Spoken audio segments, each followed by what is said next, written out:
Hello everyone and welcome back to the channel. आप सबका channel पर बहुत बहुत स्वागत है। मित्रों, हम लोग पढ़ाई कर रहे हैं ऑडिटिंग एंड एथिक्स की फॉर सीए इंटरमीडिएट और ये वीडियोस आपके लिए जनवरी 2025 की एग्जाम्स के लिए एप्लीकेबल होने वाले हैं। अब देखो, हमारा चैप्टर नंबर 3 शुरू है और चैप्टर का नाम है risk assessment and internal control. इसमें हमारा टॉपिक नंबर 8 शुरू है। इसका मतलब इस वीडियो में हम टॉपिक नंबर 8 को पूरी तरीके से डिटेल में पढ़ाई करने वाले हैं। टॉपिक नंबर 8 का टाइटल है what is an automated environment. इसका मतलब बिजनेस के कॉन्टेक्स्ट में और हमारे ऑडिट के कॉन्टेक्स्ट में ऑटोमेटेड एनवायरनमेंट का मतलब क्या होता है। अब यहाँ पे आपको थोड़ी सी इंफॉर्मेशन टेक्नोलॉजी से जुड़ी हुई बातें सीखनी है। इसका मतलब क्या हुआ, हमें कोर इंफॉर्मेशन टेक्नोलॉजी यानी कोर आईटी के बारे में नहीं सीखना है, हमें केवल उन्हीं एस्पेक्ट्स के बारे में सीखना है जो रिलेवेंट है फाइनेंशियल रिपोर्टिंग ऑब्जेक्टिव्स को फुलफिल करने के लिए।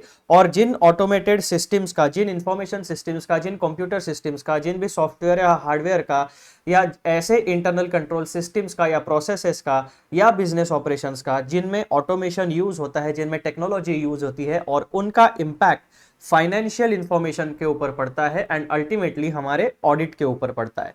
यानी हम इंफॉर्मेशन सिस्टम्स के बारे में उतनी ही जानकारी हासिल करने वाले हैं जो हमारे ऑडिट से रिलेटेड होने वाली है।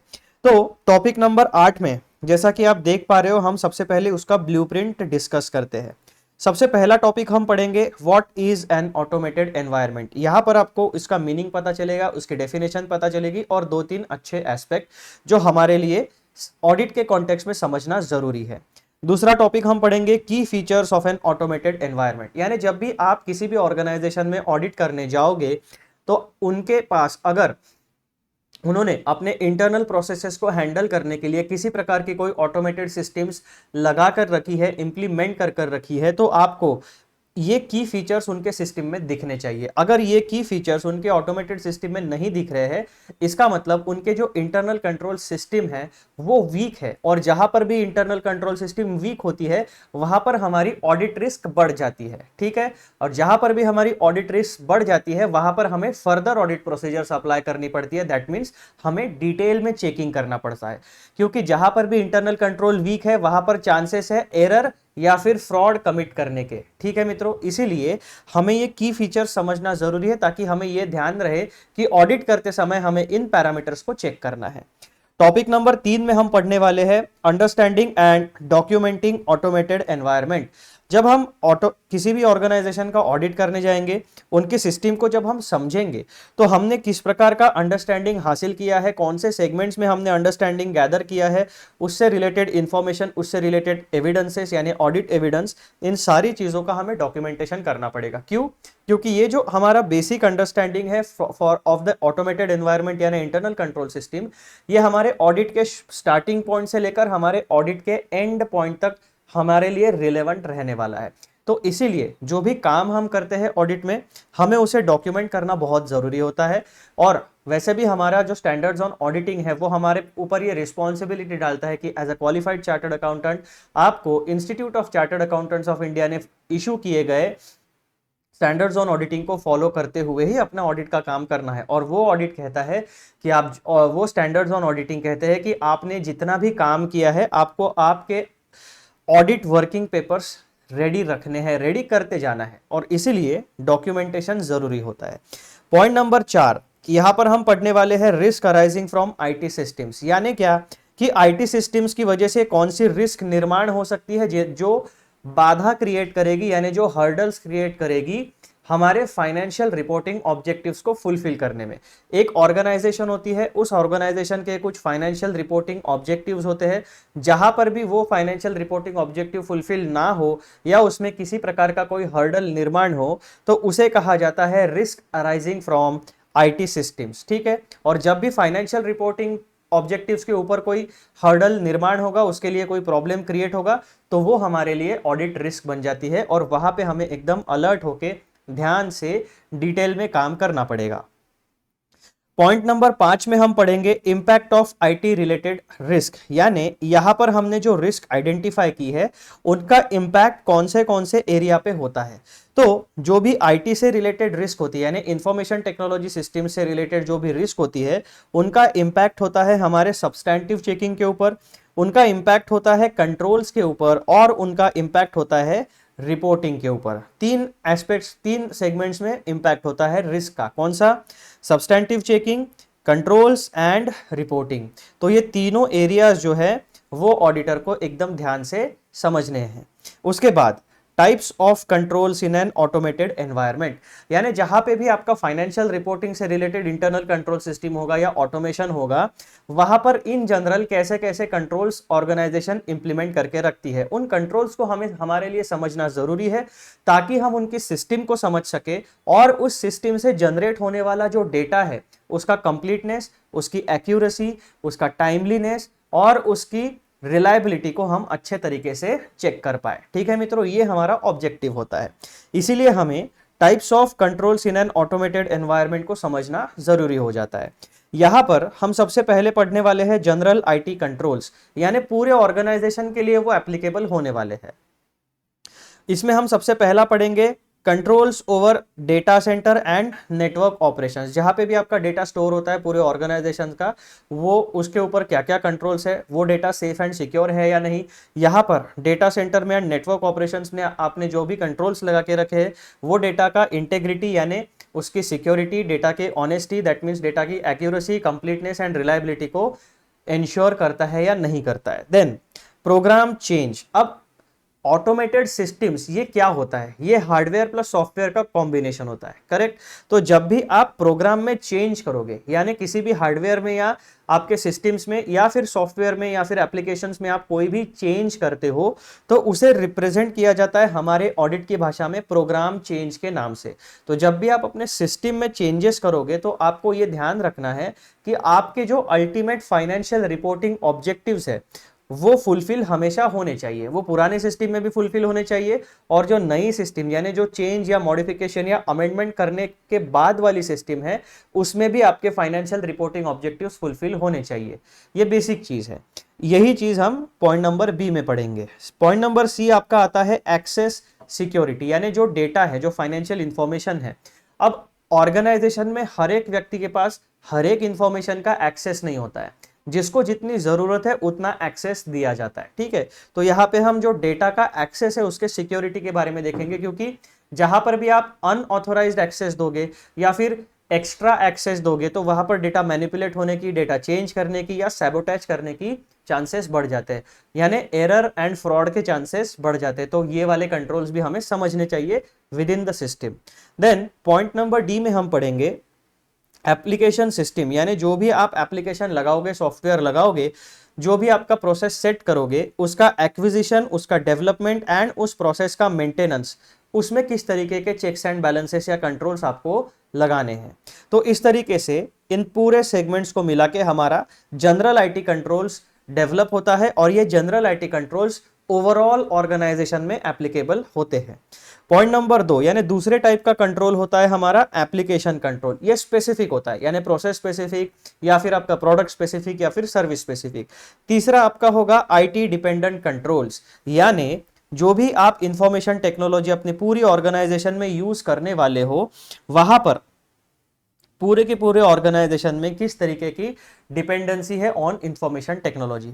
यानी अगर इंफॉर्मेशन टेक्नोलॉजी में कुछ गड़बड़ी होती है तो क्या बिजनेस के गोइंग कंसर्न या फिर बिजनेस का जो भी प्रॉफिटेबिलिटी है उस पर कोई इंपैक्ट पड़ता है या नहीं पड़ता है, या बिजनेस स्मूथली चलेगा।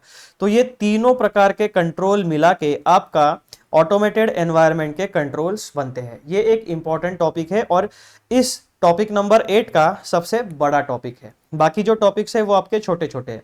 ठीक है, टॉपिक नंबर 1 एकदम छोटा सा है, वहां पे हमें थोड़े सा ही कंटेंट पढ़ना है। ये भी छोटा है, ये भी छोटा है, ये भी छोटा है, चारों टॉपिक छोटे हैं। केवल ये वाला जो टॉपिक है 5वां भी छोटा ही है।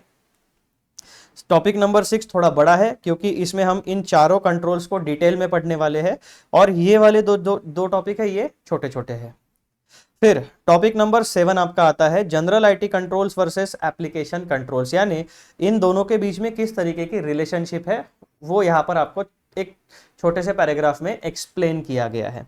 फिर आता है आपका टॉपिक नंबर 8 जो आपका होता है testing methods in an automated environment, यानी एज एन ऑडिटर आप क्या करोगे, आप वहां पे सारे डेटा को क्रॉस वेरीफाई करने गए हो और जो डेटा आपका जनरेट होता है वो इंटरनल कंट्रोल सिस्टम से जनरेट होता है। इसीलिए फाइनेंशियल डेटा के साथ साथ हम ऑडिट में इंटरनल कंट्रोल्स को भी चेक करते हैं, क्योंकि आपके दिमाग में ये क्वेश्चन आ सकता है कि यार हमारा डेटा, हमारा तो काम फाइनेंशियल इंफॉर्मेशन से रिलेटेड है, फिर हम जबरदस्ती इंटरनल कंट्रोल क्यों चेक करते हैं। तो मित्रों यहाँ पर आपको एक बात समझनी पड़ेगी, जो भी फाइनेंशियल डेटा जनरेट होता है, फाइनेंशियल स्टेटमेंट्स में रिप्रेजेंट होता है, वो डेटा जनरेट, उसका सोर्स क्या है, उसका सोर्स होता है कि वो जहां पे भी आपका सोर्स डॉक्यूमेंट होगा, उस सोर्स डॉक्यूमेंट को आप अपने सिस्टम में पुटअप करते हो, सिस्टम में डेटा का प्रोसेसिंग होता है, स्टोरेज होता है, एंड देन फाइनली डेटा आपका फाइनेंशियल स्टेटमेंट्स में रिप्रेजेंट किया जाता है। तो फाइनेंशियल स्टेटमेंट्स लास्ट पॉइंट है आपका, लेकिन ये इस लास्ट पॉइंट तक आपका डेटा पहुंचा कैसे। तो अगर आपकी सिस्टम फॉल्टी है तो आपका डेटा भी फॉल्टी होगा, अगर आपकी सिस्टम सही है तो आपका डेटा भी सही होगा। ये एक बेसिक फंडामेंटल प्रिंसिपल हम यहाँ पे अप्लाई करते हैं और इसीलिए हमारे साथ, हमारे लिए फाइनेंशियल इंफॉर्मेशन जितनी ज़रूरी होती है उतनी ही ज़रूरी होती है कि उस सिस्टम, जहाँ से, जिस सिस्टम से वो डेटा जनरेट होता है, जिस सिस्टम में वो डेटा प्रोसेस किया जाता है एंड जिस सिस्टम में वो डेटा स्टोर किया जाता है, बेसिकली पूरा का पूरा internal control system that relates to financial reporting objectives. इसीलिए हमारे लिए ये चीज़ें इंपॉर्टेंट हो जाती है। और यहाँ पे जो है हम इस पूरे के पूरे ऑटोमेटेड एनवायरनमेंट में टेस्टिंग किस तरीके से किया जाता है, यानी ऑडिट किस तरीके से किया जाता है, हमारे पास कौन सी मेथोडोलॉजीज अवेलेबल है, उसके बारे में हमें इंफॉर्मेशन टॉपिक नंबर 8 देगा। तो मित्रों कुल मिलाकर जो हमारा मेन टॉपिक है what is an automated environment, इसके पूरे नॉलेज बेस को हमने इन 8 पॉइंट्स में बाइफरकेट किया है और इन 8 पॉइंट्स को हमें अब डिटेल में पढ़ना है। तो ये शुरुआती 10-11 मिनट जो आपके हुए हैं, इसमें मैंने आपको पूरे टॉपिक का ओवरव्यू दे दिया है ताकि आपका इस टॉपिक के साथ परिचय हो जाए और आगे जब हम अभी डिटेल में इसको पढ़ेंगे तो आपके लिए किसी भी प्रकार का कोई डिफिकल्टी ना हो, आपके दिमाग में क्लैरिटी बनी रहे। जब हम किसी भी टॉपिक का मित्रों ओवरव्यू डिस्कस करते हैं ना, तो हमें उस टॉपिक का जो डर होता है कि यार किस तरीके से ये मुझे टॉपिक समझेगा या नहीं समझेगा, मेरे दिमाग में रहेगा या नहीं रहेगा, एग्जाम में लिख पाऊंगा या नहीं लिख पाऊंगा, ये सारे जो डाउट्स है, जब आप मैदान में उतरते हो और पूरे की पूरी तरीके से इस ब्लूप्रिंट को एकदम अपने दिमाग में फिक्स कर लेते हो, तो आप में एक सर्टेन कॉन्फिडेंस आता है। क्यों? क्योंकि अभी इनिशियल डेटा आपके दिमाग में घुस चुका है। अब उस इनिशियल डेटा को आप अच्छे से तैयार करोगे, रिफाइन करोगे जब आप डिटेल में पढ़ाई करते हो। और जब आपने इनिशियल स्टडी यानी इनिशियल ड्यू डिलीजेंस, हमारे ऑडिट की भाषा में डिटेल स्टडी जब हम कर लेते हैं, तब हमारा वो टॉपिक रेडी है। अब उस रेडीमेड टॉपिक को हमें बार बार रिवाइज करते रहना है ताकि हम उस टॉपिक को भूले ना।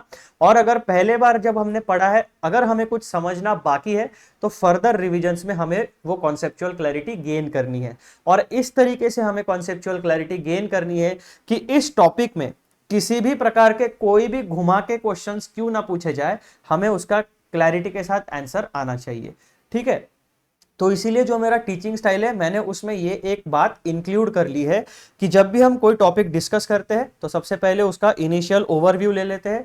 उस टॉपिक के बारे में जो हमारा डर होता है, पहली बार पढ़ने का जो डर होता है, उसको हम पूरी तरीके से डेमोलिश कर देते हैं। अब हम पहुंचेंगे मित्रों डिटेल्ड स्टडी में, जहां पर हम डिस्कस करने वाले हैं what is an automated environment. तो आ जाओ, सबसे पहले हम क्वेश्चन टॉपिक नंबर 1 पढ़ते हैं, what is an automated environment. यहां पर आपको 3 पॉइंट्स पढ़ने हैं। पॉइंट नंबर 1 यहां पे आपकी डेफिनेशन है।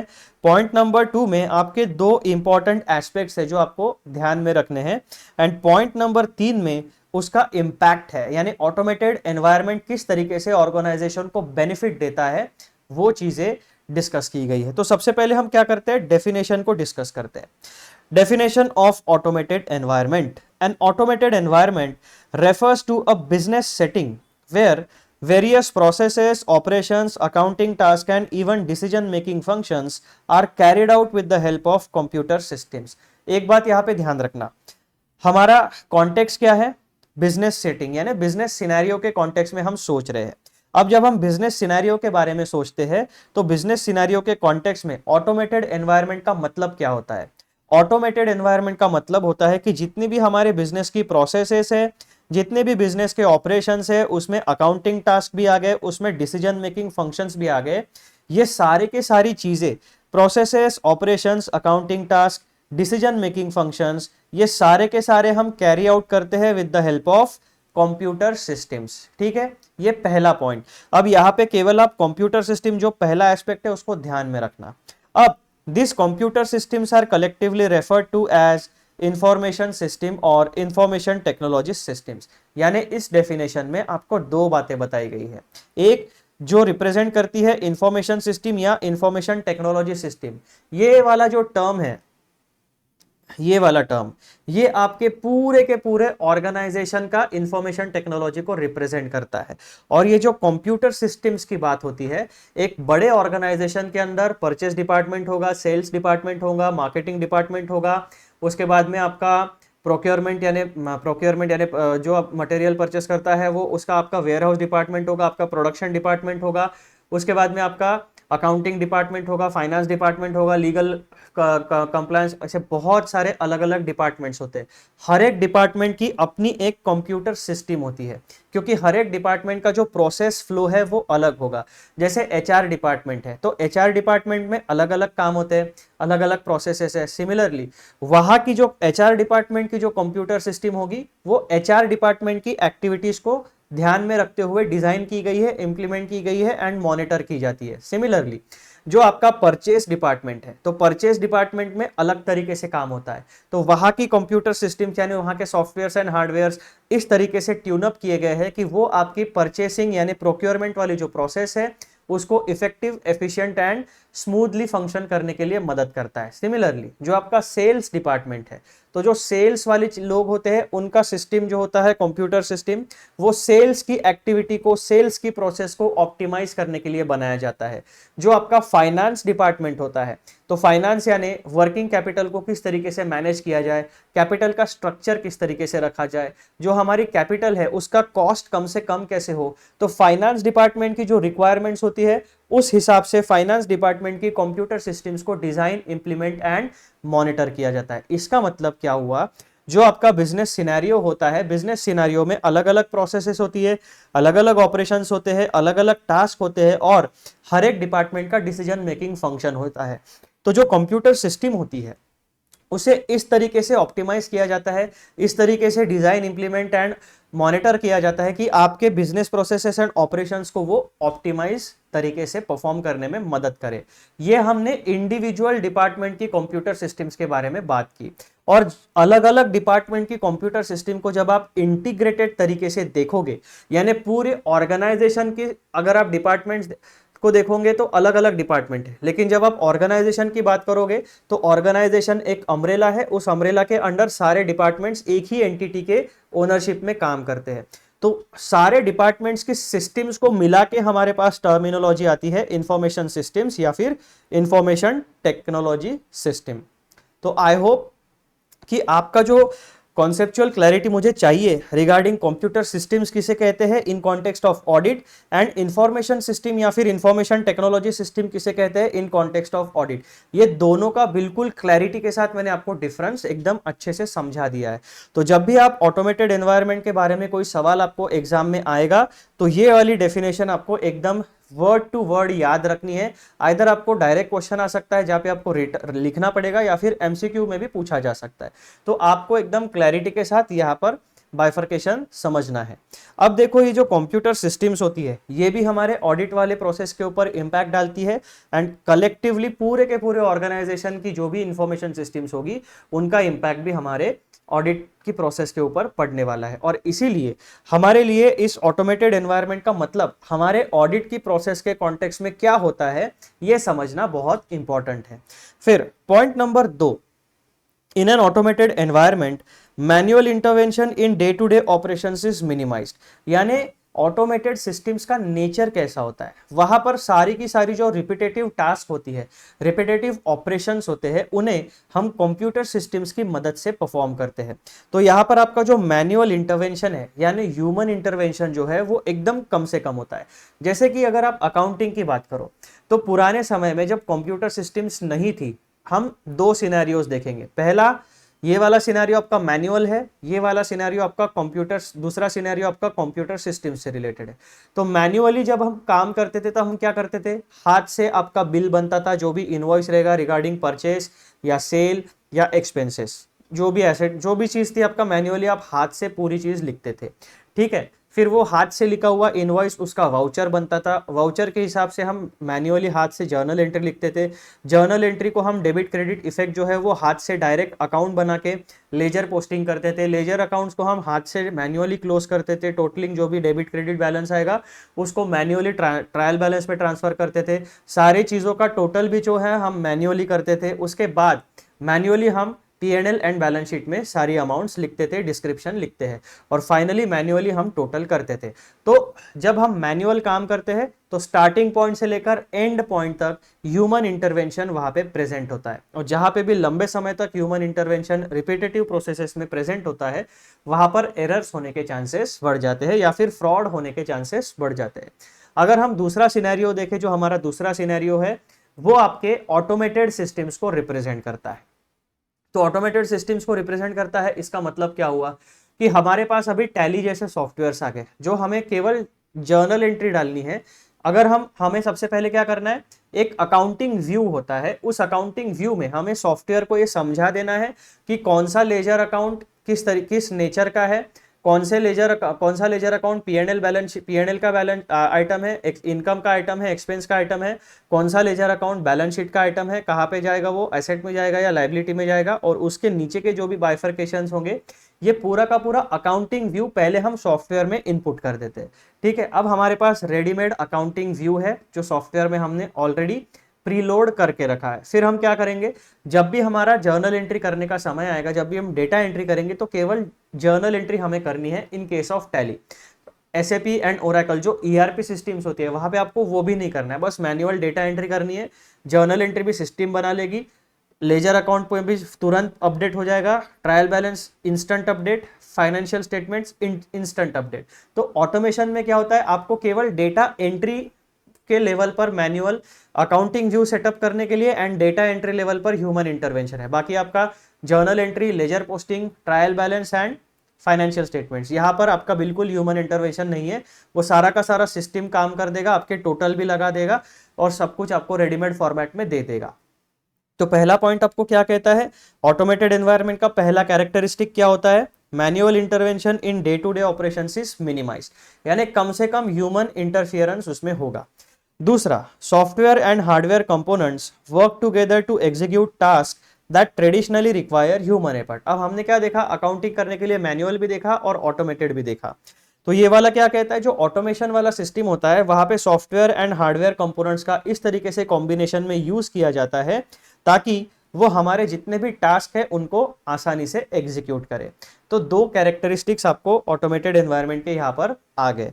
तीसरा point, this shift from manual processes to automation significantly enhances efficiency, reduces human error and allows for faster execution of repetitive task। ये तो एकदम कॉमन सेंस वाला बेनिफिट है।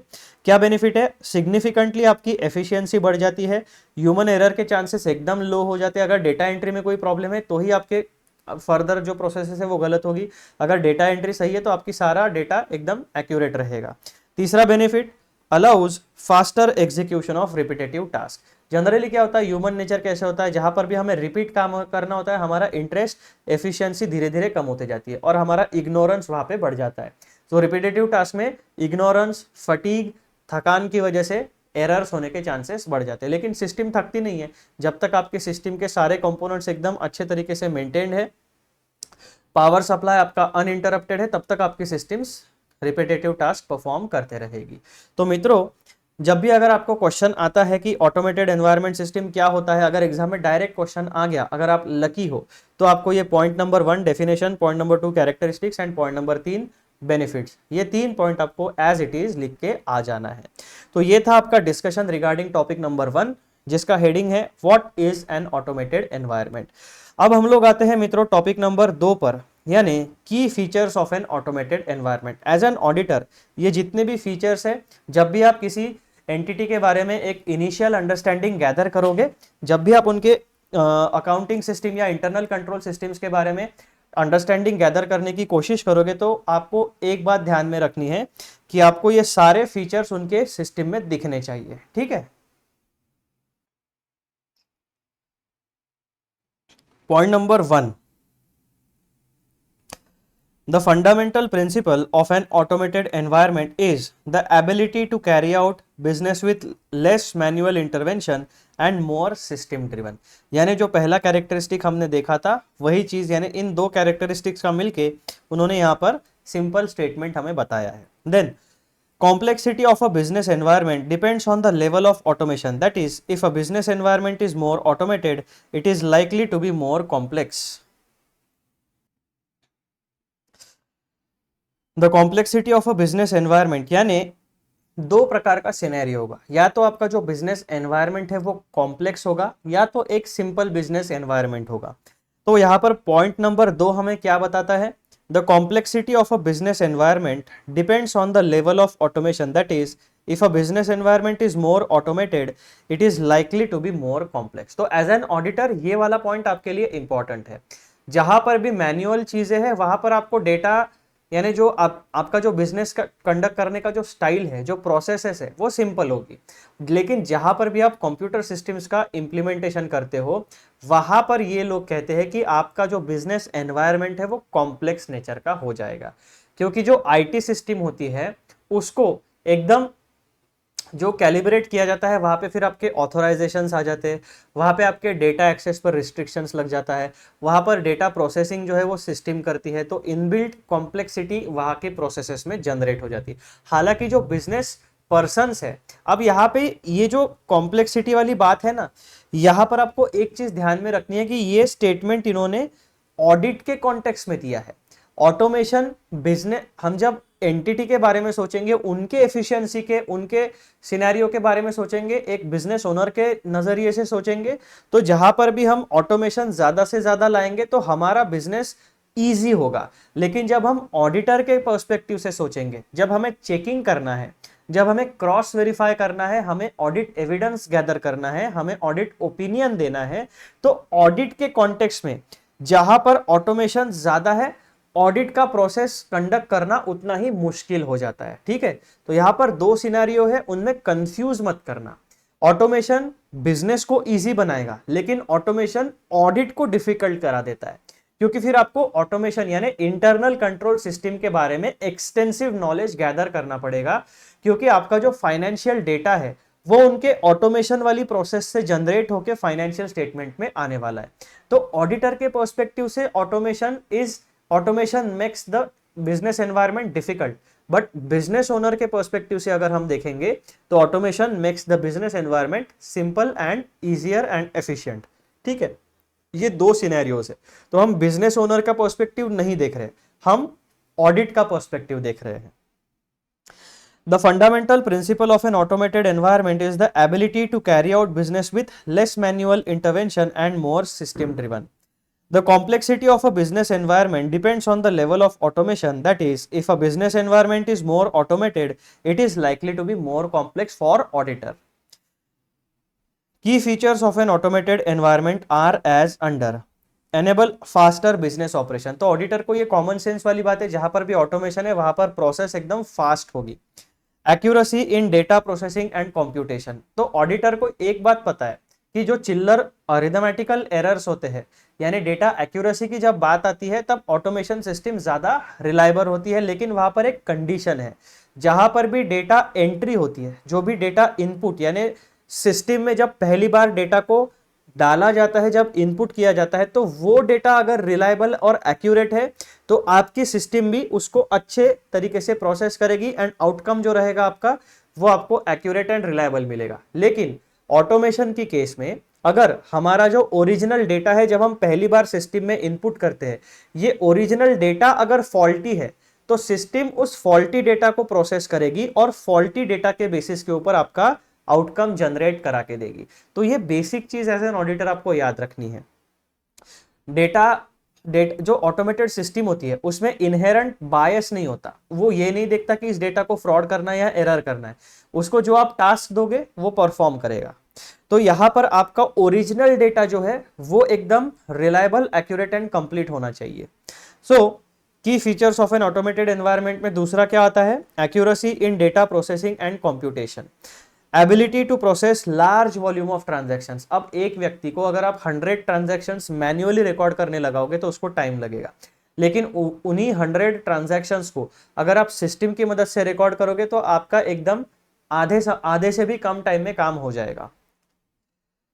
इंटीग्रेशन अमंगस्ट बिजनेस ऑपरेशंस, यानी अलग अलग डिपार्टमेंट्स में एक प्रकार का इंटीग्रेशन आ जाएगा, क्योंकि प्रोसेसेस फास्ट रहेगी, इंफॉर्मेशन कम्युनिकेशन फास्ट रहेगा और सारे डिपार्टमेंट्स में इंफॉर्मेशन लूप अपडेटेड रहेगी और सबको क्लैरिटी रहेगी कि उनके ऑब्जेक्टिव्स क्या है, कहां तक वो ऑब्जेक्टिव्स अचीव हो चुके हैं और आगे किस तरीके से काम करना है।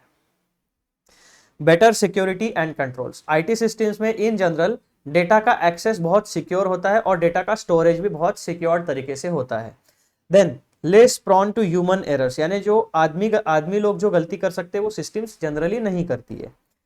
Provides latest information and connectivity and networking capability, तो जहां पर भी आप इंटरनल कंट्रोल सिस्टम को ऑटोमेटेड एनवायरनमेंट में चेक करोगे तो आपको ये सारे के सारे कैरेक्टरिस्टिक्स दिखने चाहिए। अगर इसमें से कोई कैरेक्टरिस्टिक मिसिंग है, इसका मतलब एज एन ऑडिटर आपको क्या समझ में आ जाना चाहिए कि मित्रों अगर कुछ भी चीज मिसिंग है, इसका मतलब इंटरनल कंट्रोल सिस्टम में एक सर्टन वीकनेस है और जहां पर भी इंटरनल कंट्रोल सिस्टम वीक है वहां पर एरर या फ्रॉड होने के चांसेस बढ़ जाते हैं। जहां पर भी एरर और फ्रॉड होने के चांसेस बढ़ जाते हैं वहां पर हमारी ऑडिट रिस्क बढ़ जाती है। जहां पर भी हमारी ऑडिट रिस्क बढ़ गई वहां पर हमें फर्दर ऑडिट प्रोसीजर्स यानी ऑडिट का जो काम है वो डिटेल में करना पड़ेगा। पॉइंट नंबर आखिरी, point number 3, if a company uses an integrated enterprise resource planning system, that is ERP, namely SAP, Oracle, etc., then it is considered more complex to audit। जहां पर भी आपने एक कॉम्प्रहेंसिव ERP सिस्टम यूज करना शुरू कर दिया अपने बिजनेस में तो आपका बिजनेस वाला पर्सपेक्टिव तो आसान हो जाएगा, लेकिन उससे जुड़ा हुआ जो ऑडिट का पर्सपेक्टिव है वो कॉम्प्लेक्स हो जाएगा। On the other hand, if a company is using an off-the-shelf accounting software like Tally and other accounting software, then it is likely to be less automated and hence less complex environment in the context of auditing। ये था आपका discussion regarding की features of an automated environment. अब हम आगे बढ़ते हैं और पॉइंट नंबर 3 को समझते हैं, understanding and documenting automated environment. जो भी आप काम करोगे एज एन ऑडिटर, सबसे पहले क्या करोगे, आप सिस्टम को समझोगे, किस प्रकार की कंप्यूटर सिस्टम्स है एंड ओवरऑल आईटी सिस्टम्स किस तरीके की है, इसका आप अंडरस्टैंडिंग गैदर करोगे। फिर उस सिस्टम के की फीचर्स एग्जिस्ट करते हैं या नहीं करते उसके बारे में आप अंडरस्टैंडिंग लोगे। बेसिकली आप क्या करते हो, एंटिटी की पूरी जो इंटरनल कंट्रोल सिस्टम है, जो फाइनेंशियल रिपोर्टिंग ऑब्जेक्टिव्स से रिलेटेड है, उसका आप अंडरस्टैंडिंग लेते हो और उसका एक इनिशियल ड्यू डिलिजेंस करते हो।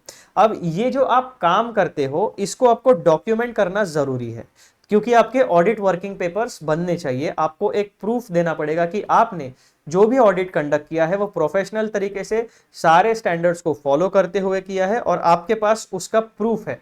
वो प्रूफ होता है आपके ऑडिट वर्किंग पेपर्स।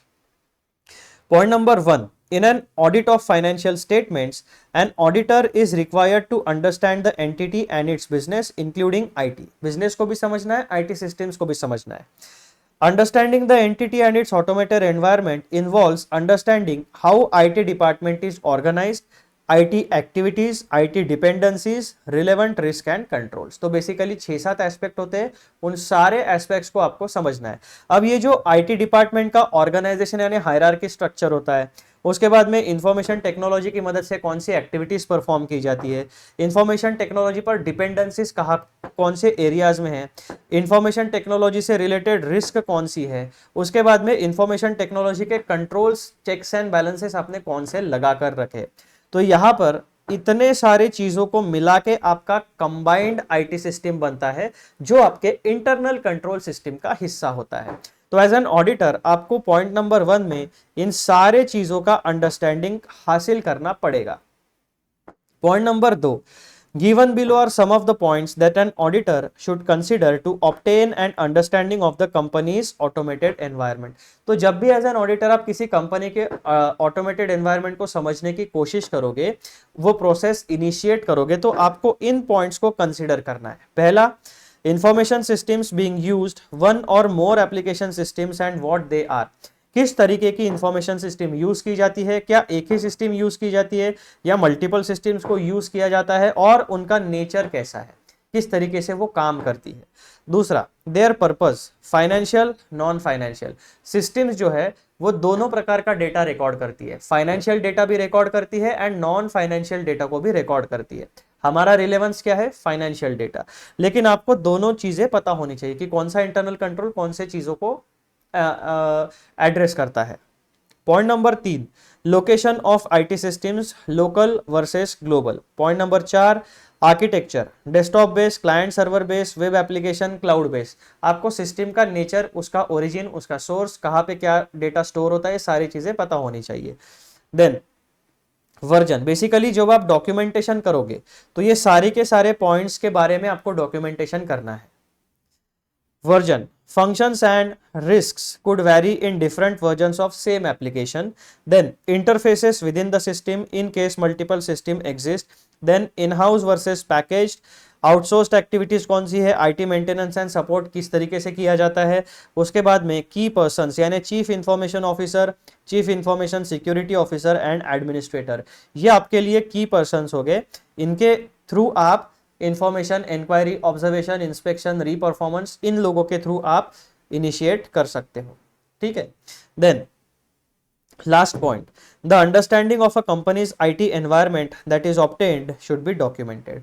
तो बेसिकली पहले पॉइंट में आपको बताया गया है कि भाई साहब ये सारी इंफॉर्मेशन आपको पता करनी है, अंडरस्टैंड करनी है, उसके बारे में डॉक्यूमेंटेशन करना है। उसी के साथ साथ ये जो पॉइंट्स यहाँ पर बताए गए हैं which relate to automated systems, तो ये सारे पॉइंट्स के बारे में जितनी भी इंफॉर्मेशन आपको मिल सकती है फ्रॉम दीज पर्सोनल्स, उसको आपको अपने डॉक्यूमेंटेशन तरीके से करके रखना है, क्योंकि वही आपके ऑडिट वर्किंग पेपर्स बनेंगे। और ये प्रूफ है कि आपने जो भी इंटरनल कंट्रोल सिस्टम्स का नॉलेज गेन किया है, ऑटोमेटेड सिस्टम का नॉलेज गेन किया है, और आपने उसका प्रॉपर डॉक्यूमेंटेशन किया है।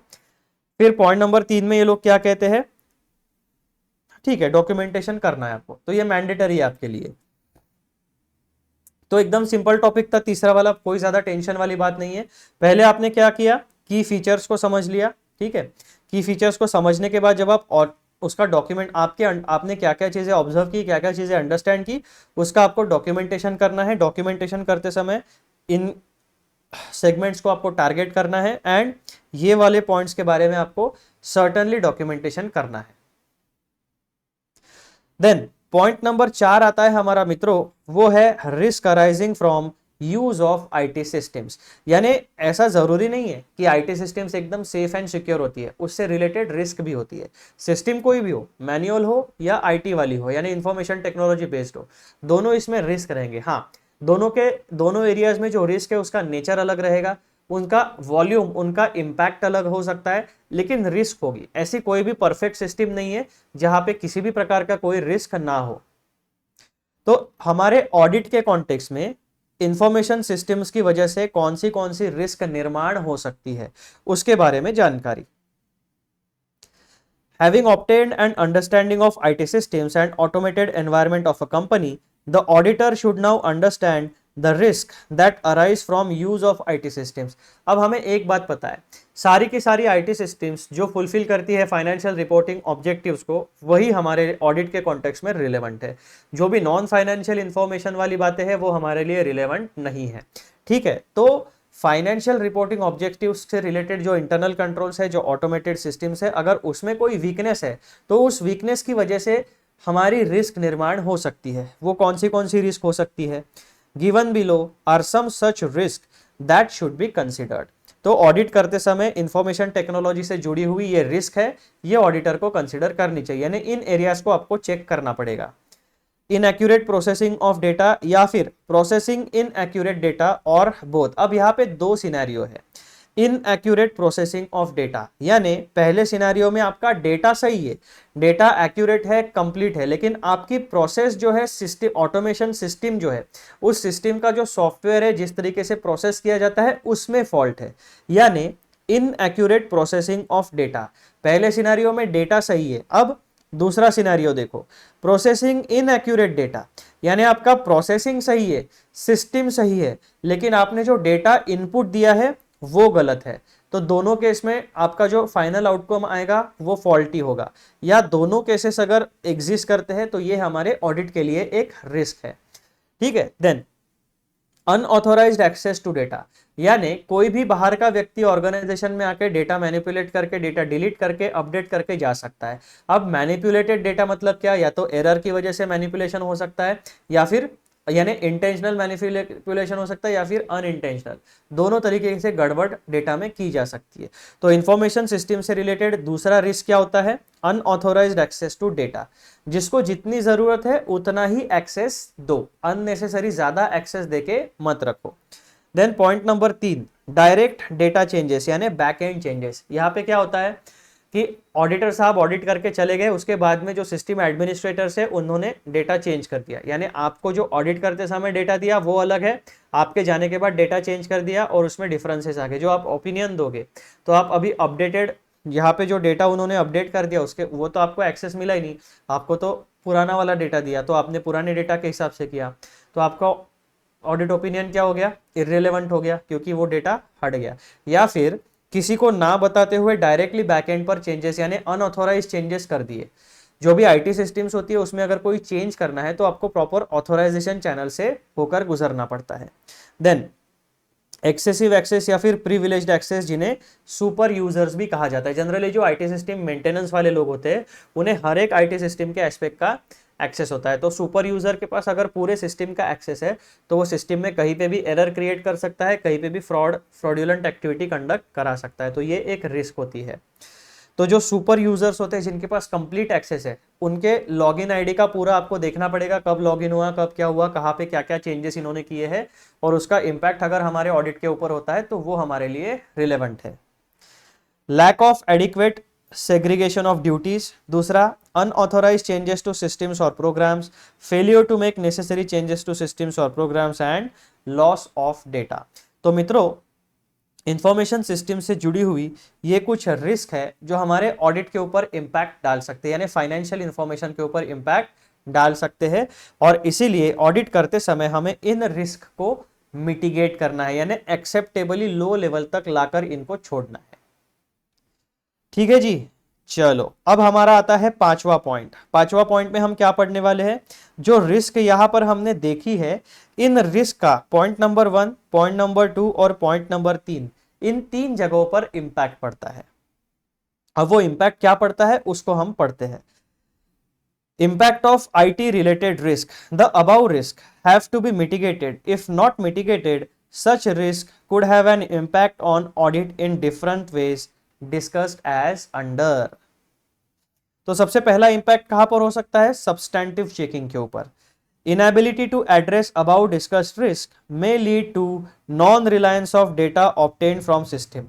यानी अगर इन रिस्क की वजह से सिस्टम में कुछ गड़बड़ी होती है, यानी डेटा सही है लेकिन प्रोसेसिंग गलत हुआ तो फाइनल आउटकम गलत मिलेगा, डेटा गलत है और प्रोसेसिंग सही है तो भी गलत आउटकम मिलेगा। तो इसका मतलब क्या हुआ, सिस्टम से जनरेट किया गया जो भी डेटा है वो रिलायबल नहीं है।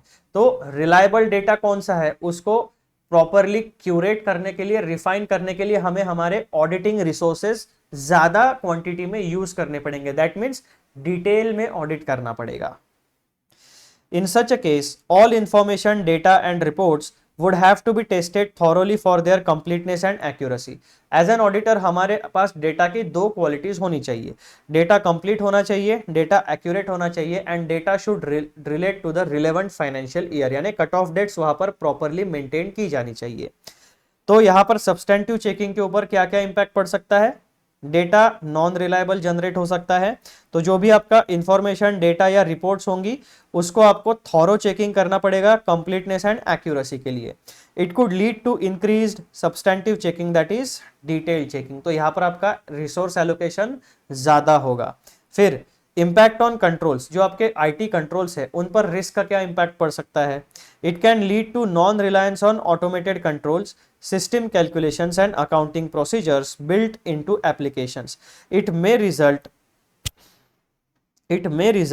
in additional audit work। ठीक है, तो यहां पर जब इंटरनल कंट्रोल्स के ऊपर अगर किसी भी सिस्टम कंट्रोल के ऊपर इस रिस्क का इंपैक्ट होता है, इसका मतलब क्या हुआ कि आपकी इंटरनल कंट्रोल सिस्टम में फॉल्ट है।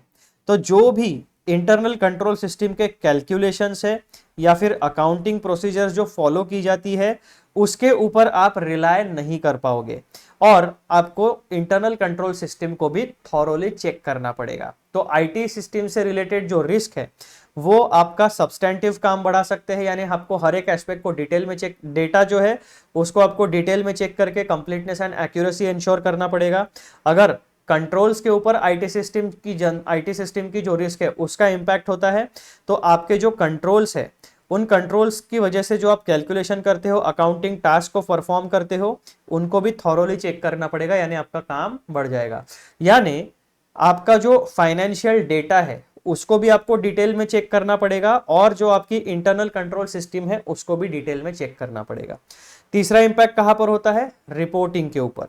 Due to regulatory requirements in respect of internal financial controls discussed in subsequent paras, in case of companies it may lead to modification of auditors report in some instances। अब यहां पे देखो, यहां पे बात क्या की जा रही है? एक ही बात यहां पर की जा रही है, वो बात आपकी आती है रिपोर्टिंग वाला जो पोर्शन होता है हमारे ऑडिट में, उसके बेसिस के ऊपर ये बात आ रही है।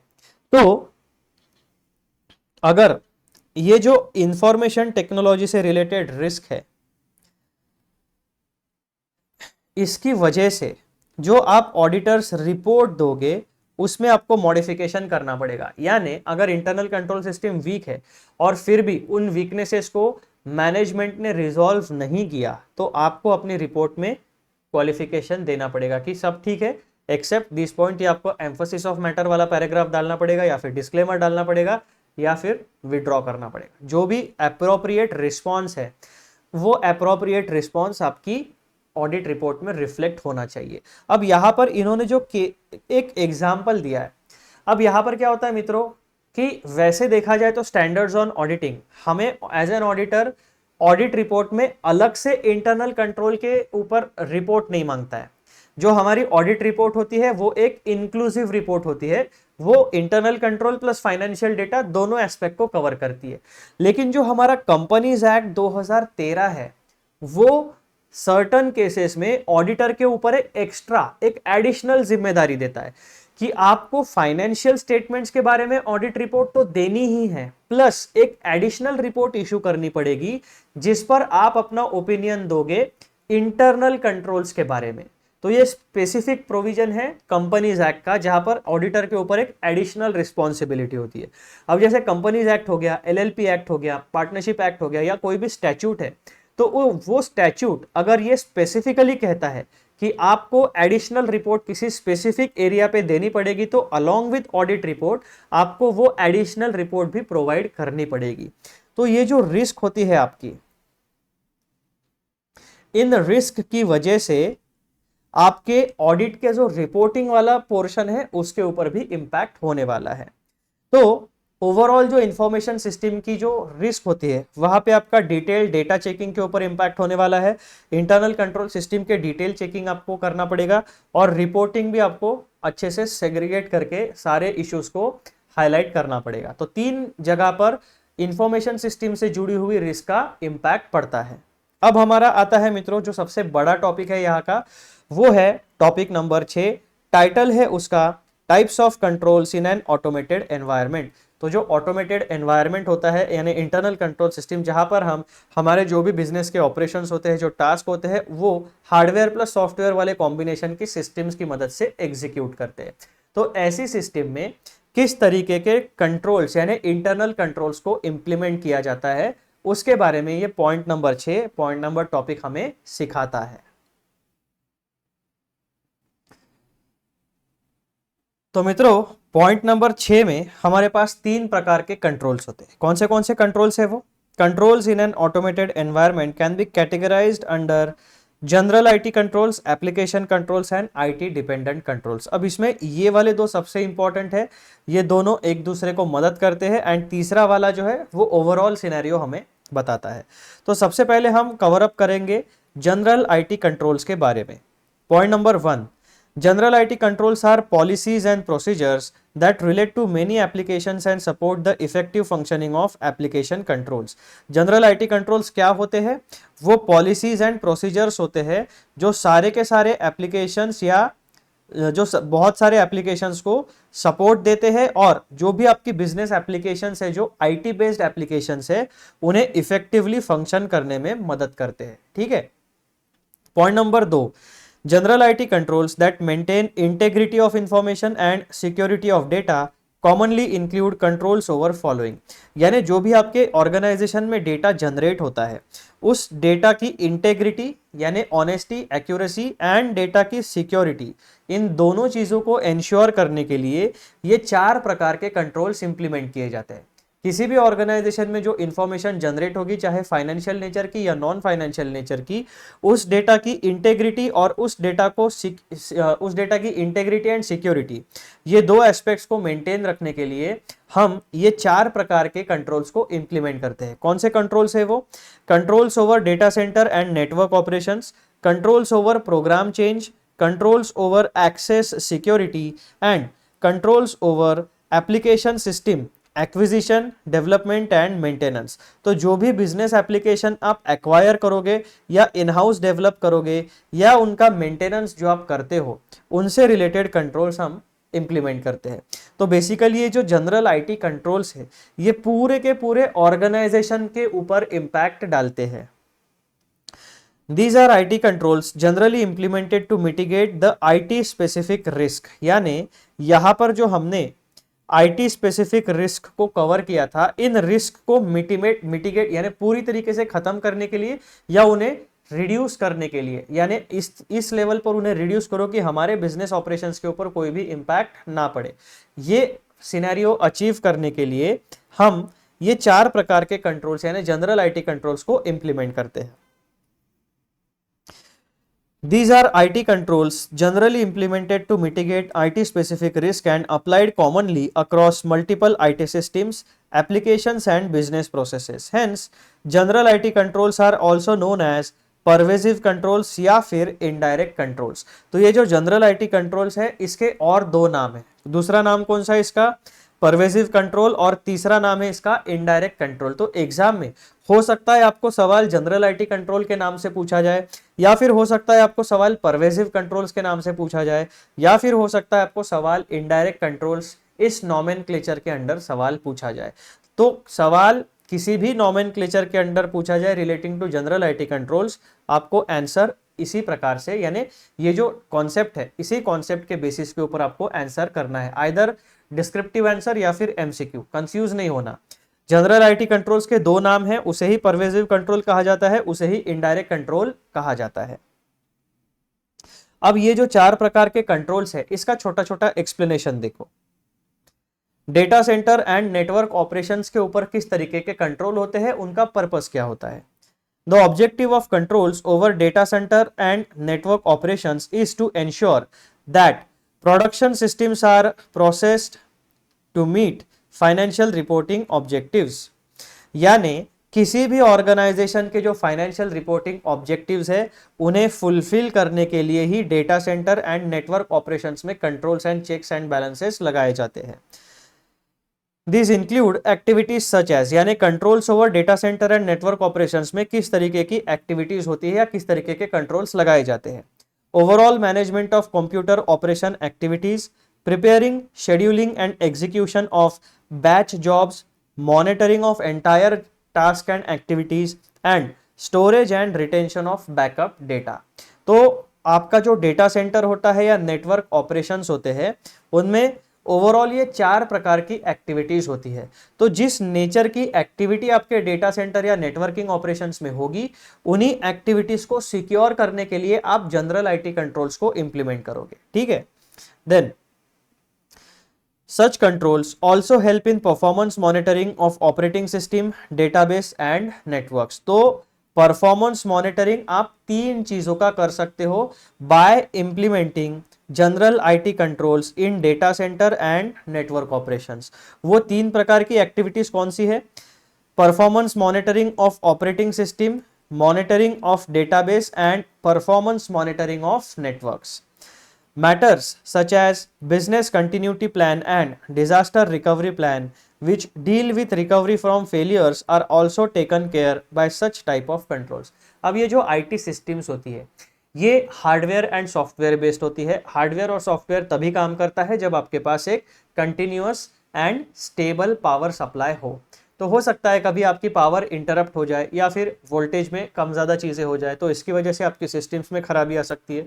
सिस्टम्स के जो आपके इंटीग्रेटेड सर्किट्स होते हैं उनमें खराबी आ सकती है। अगर सिस्टम में खराबी आ गई या कोई आईसी उड़ गया या सिस्टम शॉर्ट हो गया तो आपके हार्ड डिस्क के ऊपर भी उसका इम्पैक्ट हो सकता है। हार्ड डिस्क आपकी क्रैश हो सकती है या फिर जो आपकी सर्वर्स होते हैं उनमें प्रॉब्लम्स आ सकते हैं। तो ऐसे केसेस में क्या होगा कि आपका जो भी financial and non financial data है पूरी की पूरी ऑर्गेनाइजेशन का वो खतरे में पड़ सकता है। तो इस पूरे रिस्की सिनेरियो को एड्रेस करने के लिए डेटा सेंटर में एंड नेटवर्क ऑपरेशंस में जो जनरल आईटी कंट्रोल्स होते हैं, जो डेटा की इंटेग्रिटी, सेफ्टी, सिक्योरिटी पूरा का पूरा सिनेरियो का वो टेक केयर करता है, ऐसे इंटरनल कंट्रोल्स आपको वहां पर इंप्लीमेंट करने पड़ेंगे। तो एज एन ऑडिटर आपको जो आप इंटरनल कंट्रोल सिस्टम समझने जाओगे तो data centre and network operations ये भी उसी इंटरनल कंट्रोल सिस्टम का पार्ट होते हैं। Data centre and network operation जहां पर भी फाइनेंशियल रिपोर्टिंग ऑब्जेक्टिव से नाता रखते हैं, जहां पर भी रिलेवेंट है, वो हमारे ऑडिट में हमें कंसिडर करने हैं। देन दूसरा कंट्रोल हम कौन सा इंप्लीमेंट कर सकते हैं? Program change. अब ये जो सॉफ्टवेयर सिस्टम्स होती है, सॉफ्टवेयर्स का आप अपडेट करते हो, जैसे आपका मोबाइल का एंड्रॉयड सिस्टम होगा या एप्पल का सिस्टम होगा या फिर आपका विंडोज होगा या फिर आपका मैक iOS होगा, तो वहां पर क्या होता है, अपडेट्स आते रहते हैं। इन जनरल आपके जो मोबाइल ऑपरेटिंग सिस्टम होती है उसमें तो हमेशा आपका एंड्रॉयड या फिर iOS अपडेट होते रहेगा ऑन रेगुलर बेसिस।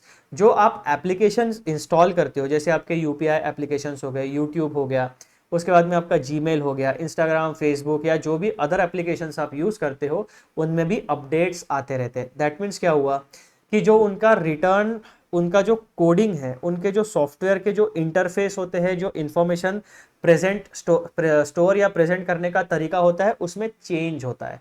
यानी जो उनका रिटर्न प्रोग्राम होता है उस रिटर्न प्रोग्राम में जो उनके डेवलपर्स होते हैं वो चेंज करते जाते हैं। अब आईटी सिस्टम में क्या चेंजेस हुए वो हमारे लिए रिलेवेंट नहीं है, लेकिन फाइनेंशियल रिपोर्टिंग ऑब्जेक्टिव्स के ऊपर उसका क्या इंपैक्ट होता है, वो प्रोग्राम चेंज का इंपैक्ट हमारे लिए काम का है, यानी हमारे कंसर्न का है। तो उसे हम प्रोग्राम चेंज के नाम से जानते हैं। अब ये जो जहां पे भी आपके प्रोग्राम में चेंजेस होंगे, तो जो भी आप सिस्टम चेंज करोगे, आपके जो फाइनेंशियल रिपोर्टिंग ऑब्जेक्टिव्स है वो पुराने सिस्टम में भी फुलफिल होते थे।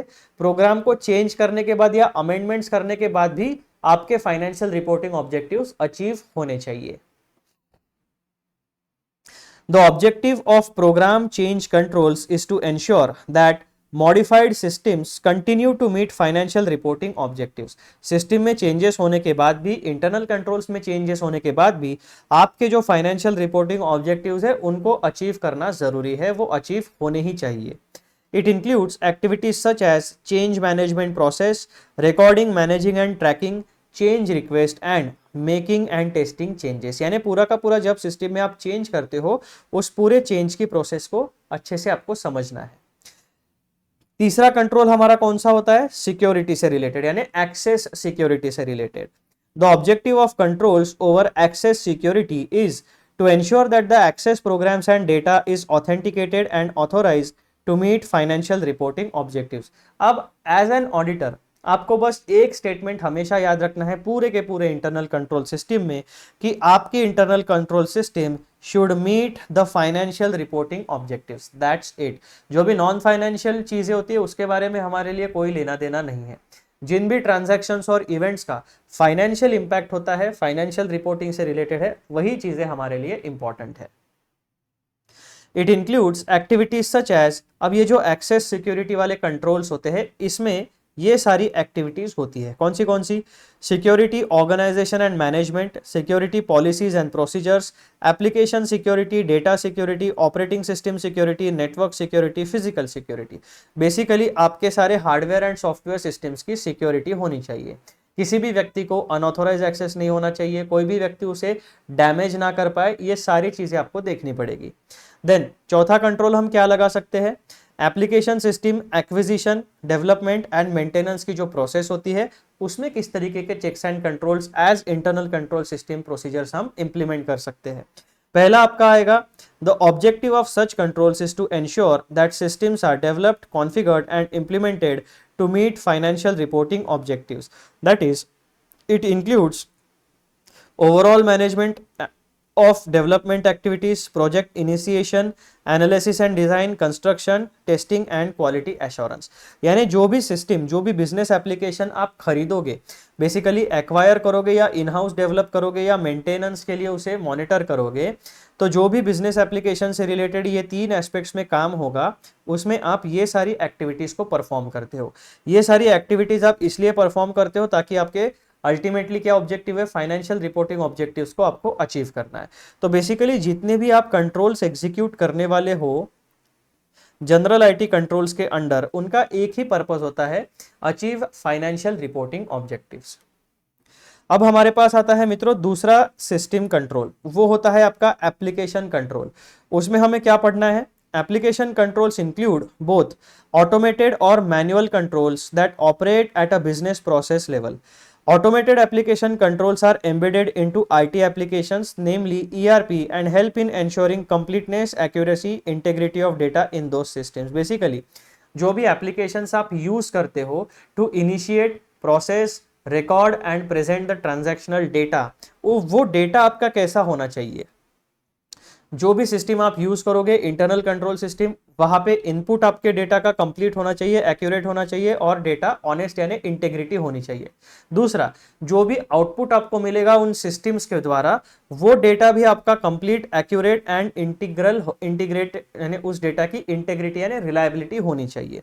अब examples of automated applications include edit checks and validation of input data, यानी जब भी आप डेटा इनपुट करते हो, जैसे हम किसी वेबसाइट के ऊपर विजिट करते हैं या फिर आप इंडियन रेलवे की वेबसाइट या फिर आप एयर टिकट बुक करते हो, तो वहां पे आपका कैप्चा आता है, करेक्ट। तो कैप्चा में क्या होता है, वहां पे वैलिडेशन ऑफ इनपुट डेटा। जैसे आप इनकम टैक्स का रिटर्न ई फाइलिंग पोर्टल पे जाते हो, तो लॉगिन करने के समय आप अपना यूजर आईडी, पासवर्ड और नीचे एक कैप्चा होता है, तो कैप्चा क्या होता है, वैलिडेशन ऑफ इनपुट डेटा। जब तक आपका वो कैप्चा मैच नहीं हो जाता तब तक आपको लॉगिन एक्सेस नहीं मिलेगा, ठीक है। तो ये एक एप्लीकेशन का कंट्रोल हो गया। एडिट चेक्स, जो भी इंफॉर्मेशन आपकी है जब आप एडिट करते हो तो वो वैलिडेट होनी चाहिए यानी एक्सेप्ट होनी चाहिए सिस्टम में। जैसे कि अगर आपका कोई डेट का फॉर्मेट है, अगर आपने डेट को एडिट किया लेकिन वो प्रॉपर फॉर्मेट में वापस इनपुट नहीं किया, तो वो डेटा आपका एक्सेप्ट नहीं होगा, वैलिडेट नहीं होगा। सीक्वेंस नंबर चेक्स, यानी जो आपका डेटा इंफॉर्मेशन है वो प्रॉपरली सीक्वेंशियली अरेंज होना चाहिए। User limit checks, reasonableness check and mandatory data fields, जहां पे आप बहुत बार देखोगे आपके इनकम टैक्स रिटर्न्स या जीएसटी रिटर्न्स में कुछ रेड मार्क फील्ड होती है या एस्ट्रिक मार्क फील्ड होती है या कोई स्पेसिफिक मार्क होता है उस फील्ड में, वो फील्ड्स आपकी मैंडेटरी होती है। जब तक आप उन फील्ड्स में डेटा इनपुट नहीं करोगे, वो डेटा जब तक वैलिडेट नहीं होगा, प्रॉपरली चेक नहीं होगा, प्रोसेस नहीं होगा, तब तक आपकी जो XML फाइल है या फिर जो अपलोडेबल फॉर्मेट वाली फाइल है वो जनरेट नहीं होगी। तो बेसिकली जो भी एप्लीकेशन कंट्रोल्स होते हैं वो इस तरीके के होते हैं, to ensure that the data is complete, the data is accurate and the data passes the integrity test. तो ये सारी चीजें जो है एप्लीकेशन कंट्रोल्स वाली, ये हमारी जीएसटी रिटर्न्स, आईटी रिटर्न्स और जो भी हम ऑनलाइन कंप्लायंस करते हैं वहां पर ये एप्लीकेशन कंट्रोल्स अप्लाई किए जाते हैं। अब आईटी डिपेंडेंट कंट्रोल्स यानी information technology dependent controls. IT dependent controls are basically manual controls that make use of some form of data or information or report produced from IT systems and applications. In this case, even though the control is performed manually, the design and effectiveness of such controls depends on reliability of source data. तो basically यहाँ पर ये लोग क्या कहना चाहते हैं, जो आईटी डिपेंडेंट कंट्रोल्स होते हैं वहां पर ह्यूमन इंटरवेंशन थोड़ा होता है, यानी मैनुअल कंट्रोल्स भी वहां पर थोड़ा सा उसका इन्वॉल्वमेंट होता है। IT dependent controls are basically manual controls that make use of some form of data or information or report produced from IT systems and applications।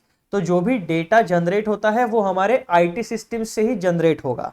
In this case, even though the control is perform manually, यानी data generation जो है वो system से होता है और जो control performance है वो मैन्युअली परफॉर्म किया जाता है। The design and effectiveness of such controls depends on the reliability of the source data. अब यहां पर आप मैनुअल प्लस ऑटोमेशन इस दोनों कॉम्बिनेशन में काम करने वाले हो, लेकिन यहां पर जब तक आपका डेटा सही नहीं होगा, डेटा एक्यूरेट नहीं होगा, कंप्लीट नहीं होगा, तब तक उसमें रिलायबिलिटी नहीं आएगी। तो आपकी सिस्टम कितनी भी अच्छी हो, डेटा प्रोसेसिंग कितना भी अच्छा हो, लेकिन डेटा जो मैन्युअली आप इनपुट करने वाले हो या डेटा का जो जो ओरिजिनल डेटा है वो आपका सही होना चाहिए। तो मित्रों, आईटी डिपेंडेंट कंट्रोल्स ये आपका तीसरा वाला डिस्कशन था, और आई होप कि आपको ये जो 3 प्रकार के कंट्रोल्स होते हैं उसके बारे में एक क्लैरिटी के साथ अंडरस्टैंडिंग आ गई है। Types of controls in an automated environment, तो 3 प्रकार के होते हैं, general IT controls, application controls and IT dependent controls. अब नेक्स्ट वाला जो पोर्शन है वो हमारा आता है मित्रों general IT controls versus application controls. Basically इन दोनों के बीच में क्या किस तरीके का रिलेशनशिप है, क्या ये एक दूसरे को सपोर्ट करते हैं या इंडिपेंडेंटली काम करते हैं, ये वाला एस्पेक्ट हमें यहां पर समझना है। These two categories of control over IT systems are interrelated, यानी एक दूसरे के ऊपर वो डिपेंडेंट है, एक दूसरे को वो सपोर्ट करते हैं, कॉम्प्लीमेंट करते हैं। The relationship between application controls and general IT controls is such that general IT controls are needed to support the functioning of application controls, and both are needed to ensure complete and accurate information processing through IT systems। यानी इनका inter relation क्या है, general IT controls आपको मदद करते हैं for proper functioning of application controls, and general IT controls and application controls ये दोनों मिलकर एंश्योर करते हैं कि आपका जो प्रोसेसिंग इंफॉर्मेशन का जो प्रोसेसिंग है वो कंप्लीट एंड एक्यूरेट हो। दैट मीन्स जब भी आपकी इंफॉर्मेशन कंप्लीट एंड एक्यूरेट होगी और आपका प्रोसेसिंग भी सही तरीके से होगा with the help of IT systems, तब आप अपने जो फाइनेंशियल रिपोर्टिंग ऑब्जेक्टिव्स है उनको अचीव कर पाओगे। और अल्टीमेट गोल हमारा यही है, हम पूरे के पूरे आईटी सिस्टम को केवल ऑडिट के पॉइंट ऑफ व्यू से पढ़ने वाले हैं। बेसिकली जो भी फाइनेंशियल इंफॉर्मेशन है उसके पॉइंट ऑफ व्यू से हमें ये सारे टॉपिक्स को पढ़ना है।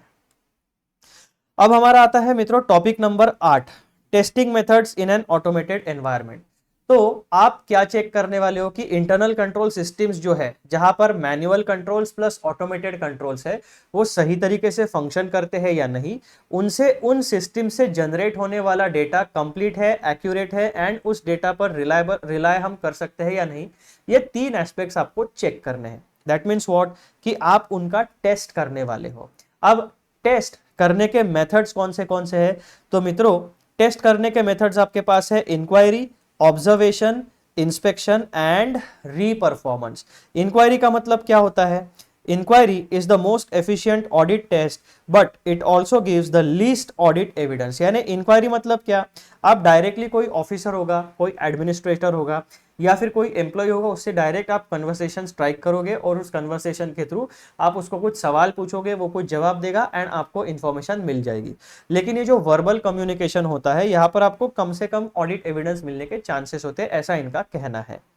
Hence enquiry should always be used in combination with any one of the other audit testing methods। यानी enquiry के साथ आपको इसमें से कोई और 1 या 2 मेथड्स यूज करनी पड़ेगी, तब जाके आपका जो ऑडिट एविडेंस है वो reliable and sufficient and appropriate होने वाला है। Reperformance is most effective as an audit test and gives the best audit evidence. However, testing by reperformance could be very time consuming and least efficient most of the time। जब भी आप reperformance करोगे, इसका मतलब क्या, process आप start से शुरू करोगे, एंड तक करोगे, परफॉर्म करोगे, ठीक है। तो ये जो रीपरफॉर्मेंस वाला पोर्शन है ये टाइम कंज्यूमिंग है, क्योंकि आप हर एक स्टेप को फिर से रीपरफॉर्म करने को उन्हें बताने वाले हो, दैट मीन्स उन एम्प्लॉयज को बताओगे। अब ऐसी कितनी ही सारी प्रोसेसेस होंगी, कितनी प्रोसेसेस का रीपरफॉर्मेंस आप करोगे, कितनी ट्रांजैक्शंस का रीपरफॉर्मेंस आप करोगे, तो ये एक इम्प्रैक्टिकल है। रीपरफॉर्मेंस वाली जो चीज है आप सैंपल बेसिस पे टेस्ट चेक कर सकते हो, लेकिन हर बार डिटेल्ड ऑडिट प्रोसीजर में रीपरफॉर्मेंस का यूज आप नहीं कर पाओगे। तो आपके पास क्या बचता है, ये तीन चीजें।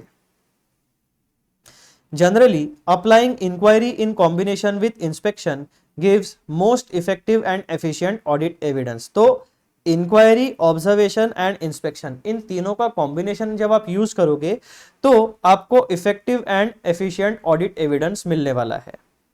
However, which audit test to use, when and in what combination is a matter of professional judgment and will vary depending on several factors including risk assessment, control environment, desired level of evidence required, history of errors or misstatement, complexity of business and assertions being addressed। तो यहाँ पर इन्होंने clearly बता दिया कि देखो मित्रों, as an auditor आपके पास ये चार प्रकार की मेथड्स है। उन्होंने आपको एक सिनेरियो भी बता दिया कि कौन सी मेथड यूज करके आपको किस तरीके का ऑडिट एविडेंस मिलेगा, और इन मेथड्स को कौन से कॉम्बिनेशन में जब आप यूज करते हो तो बेस्ट पॉसिबल ऑडिट एविडेंस आपको मिलेगा। ये पूरा का पूरा सिनेरियो इन लोगों ने आपको बता दिया, लेकिन अंत में उन्होंने सारी चीजें जो है वो ऑडिटर के प्रोफेशनल जजमेंट पर छोड़ दी। यानी ये जो पॉइंट्स यहां पर मेंशन किए गए हैं ये रिकमेंडेटरी नेचर के हैं, ये मैंडेटरी नेचर के नहीं है।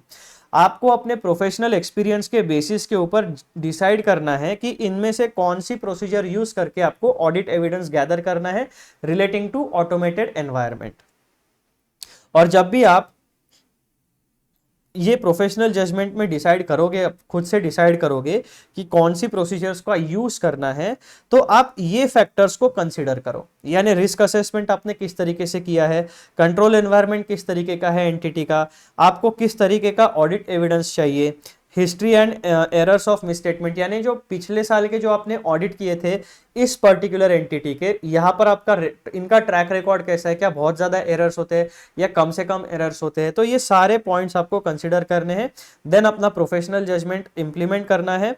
उसके बाद आप डिसाइड कर पाओगे कि इन चार में से कौन सी मेथड आपको यूज करनी है। The auditor should document the nature of test or combination of test applied along with judgments in the audit file। यानी ऑडिट वर्किंग पेपर आपको इस प्रोसेस से रिलेटेड जनरेट करना पड़ेगा। When testing in an automated environment, some of the more common methods are as follows. Obtain an understanding of how an automated transaction is processed by doing a walkthrough of one end-to-end transaction using a combination of inquiry, observation and inspection। तो ये क्या कहते हैं कि आप एक कोई या सैंपल बेसिस के ऊपर आप एंड टू एंड ट्रांजैक्शंस को डिटेल में चेक करो, उसमें आप इंक्वायरी, ऑब्जर्वेशन एंड इंस्पेक्शन इन तीनों का यूज करो, फिर देखो आपको ऑडिट एविडेंस किस तरीके का मिलता है, एंड देन यू डिसाइड कि आपको ऑडिट कितने डिटेल में परफॉर्म करना पड़ेगा। Point number 2, observe how a user processes transactions under different scenarios, and point number 3, inspect the configuration defined in an application। तो along with this यानी inquiry, observation, inspection, इन तीन चीजों को आप इन तीन पॉइंट्स में बताए गए प्रोसेसेस में इंप्लीमेंट कर सकते हो, अप्लाई कर सकते हो। आखिरी point, where the general IT controls are not existing or existing but ineffective, the auditor should assess the impact of information IT risk and complexity of automated environment in which the business operation take place and plan alternative audit procedures in order to rely on the system based information। यानी जब भी आप audit करोगे तो यहाँ पे आपका क्या, इन लोगों का क्या कहना है कि सिस्टम बेस्ड इंफॉर्मेशन जो आपको मिलने वाली है उस पर किस हद तक, किस लेवल तक आप अपना कॉन्फिडेंस रख सकते हो, किस लेवल तक उस डेटा पर आप रिलाय कर सकते हो, ये आपको ध्यान से समझना पड़ेगा। तो डेटा पर कहां तक रिलाय किया जाए और कौन से सेगमेंट्स में डिटेल में ऑडिट किया जाए, ये चीजें डिसाइड करने के लिए आपको ऑटोमेटेड एनवायरनमेंट की जानकारी होना अत्यावश्यक बन जाता है। तो मित्रों, इस तरीके से हमारा ये जो टॉपिक है जो है topic number 8, what is an automated environment but in the context of auditing, ये हमारा होता है कंप्लीट डिस्कशन। आई होप कि ये सारा का सारा डिस्कशन आपको वैल्यू एडिशन दिया है, आपको कॉन्सेप्चुअल क्लैरिटी प्रोवाइड किया है। और अगर कॉन्सेप्चुअल क्लैरिटी नहीं है तो आपके पास 2-3 ऑप्शन है। पहला, वीडियो को फिर से देखिए या फिर उस पर्टिकुलर पोर्शन के एक्सप्लेनेशन को फिर से सुनिए। दूसरा ऑप्शन आपके पास है, वीडियो को पॉज करिए और स्क्रीन पर आपके जो नोट्स दिख रहे उसको पढ़िए, ताकि जब आप खुद पढ़ोगे तब भी आपको क्लैरिटी आ जाएगी। और तीसरा ऑप्शन, आप कमेंट सेक्शन में अपना डाउट पूछ सकते हैं। ठीक है, तो इस तरीके से हमारा डिस्कशन और ये वीडियो यहाँ पर होता है समाप्त। अगला वाला डिस्कशन हमारा शुरू होगा, यानी अगला वाला जो वीडियो हमारा आने वाला है वो रहेगा topic number 9, characteristics of manual and automated elements of internal control relevant to the auditor's risk assessment. तो रिस्क असेसमेंट से रिलेटेड कुछ चीजें हम टॉपिक नंबर 9 में पढ़ने वाले हैं। ठीक है मित्रों, अब एक और बात मैं आपको बताना चाहता हूं, ये जो चैप्टर नंबर 3 है ये सबसे बड़ा चैप्टर, बहुत बड़ा चैप्टर है। ठीक है, तो इसमें टॉपिक नंबर 1 जो है ये बिग टॉपिक है, बड़ा टॉपिक है। टॉपिक नंबर 2 ये भी बड़ा टॉपिक है, that is materiality. Topic number 3 जो आपका आता है understanding the entity and it's environment, big topic. Topic number 4 internal control, biggest topic. ठीक है, तो ऑडिट रिस्क, इंटरनल कंट्रोल और मटेरियलिटी एंड आपका जो है अंडरस्टैंडिंग द एंटिटी, ये 4 टॉपिक्स ह्यूज टॉपिक्स है इस चैप्टर में। तो इन्हें आपको समय लगेगा पढ़ने के लिए भी और रिवाइज करने के लिए भी।